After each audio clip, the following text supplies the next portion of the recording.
Bawat patak, bawas sweldo ah. Wala ngayon. Bawat patak. Hindi. Pero kung ano to, kung tawag dito, yung ano to, dito inamin, grado ang patak to. Nakailang patak na ba yan? Wala pa. Wala pa na, ang dami nakita kanina. Time burst yun eh. Ang patak niyan, 10 piso. Eh, pag walang patak, may bonus. Halata talagang arawan eh.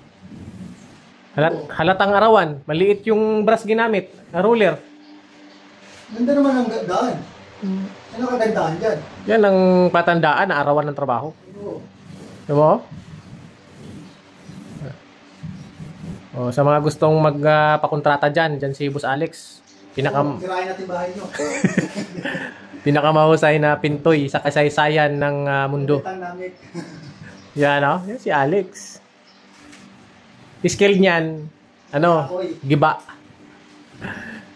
Pero ano ngayon, nagpa-practice na magpintoy. Magpintoy, magpandoy. Oh, siya gumawa niyan. Kabinet na yan, siya gumawa. Oh, siya din nagpintoy. Oh. Ano? Ayos yan si Boss Alex, oh. Dahil dyan, may Jollibee ka. Diyan ka magaling. Diyan ka magaling sa merienda. Di mo ba alam ang pinakamasarap na part dito? Merienda. Merienda ang put. Pumasok ka lang dahil sa merienda eh. Alam ko yun eh. Parang espelahan din yun. Pumasok lang yan dahil sa merienda at tanghalian. Konti na lang. Uwi, ana. Konti na lang, oh.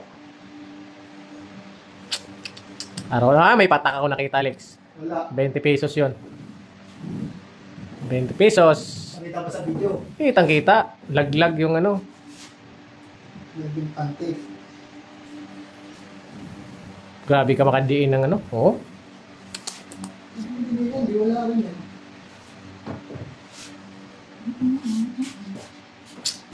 Yan yung skill ko eh. Pinakamahusay na pintoy sa buong Pilipinas.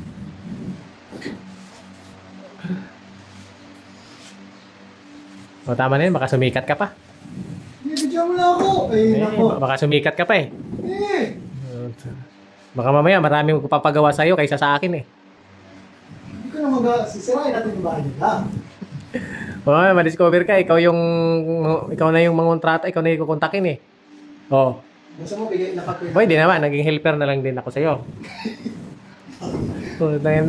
Nakalimang patak ka na.